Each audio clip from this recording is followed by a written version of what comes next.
Dovevano esserci la ministra Gelmini, l'assessore alla pubblica istruzione regionale Donazzan, il governatore del Veneto Giancarlo Galan ed invece all'incontro internazionale sull'orientamento da Buona Terme non si sono presentati. A bocca asciutta sono rimasti la delegazione dei sindaci capitanata dal primo cittadino di Albignasego Massimiliano Barison e il comitato genitori e insegnanti che all'esterno dell'edificio hanno approntato manifesti e volantinato. Ma non è mancato il colpo di scena, protagonista l'onorevole leghista Paola Goisis, capogruppo della settima commissione, quella proprio dedicata alla cultura e formazione, che ha preso la parola per chiarire la questione del tempo lungo. Voglio dire, se anziché fare tanti allarmismi come sono stati fatti e tante cose e tanti discorsi fatti sia dai sindacati sia da tanti dirigenti scolastici, si fosse andati alla radice della questione, si fosse andati a vedere come veramente stanno le cose, perché ciò che è stato detto non è vero. A conferma delle sue parole, ha consegnato poi alla dirigente dell'ufficio scolastico regionale Carmela Palumbo una lettera di risposta del Ministero ad una missiva preoccupata dell'assessore Donazzan in cui si rassicura che la questione verrà presa in esame anche nella definizione dell'organico destinato alla Regione.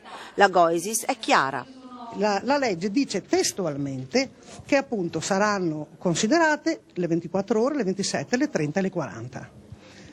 Naturalmente secondo l'organico stabilito, sulla base addirittura specificato dell'organico del 2008-2009. Non è mai stato messo in discussione il tempo lungo.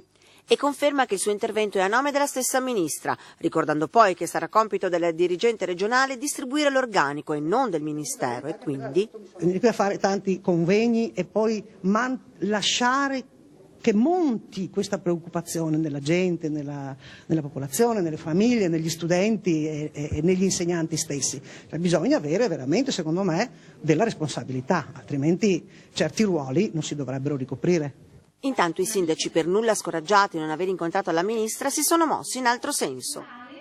Abbiamo già fatto una richiesta al Ministero per poter incontrare il Ministro Gelmini e far presente qual è il problema che nel Veneto si presenterà se non viene dato il corpo docenti per il tempo lungo nelle scuole. Spero che questa settimana ci sia una risposta favorevole e andremo quindi in delegazione a Roma per parlare con il Ministro.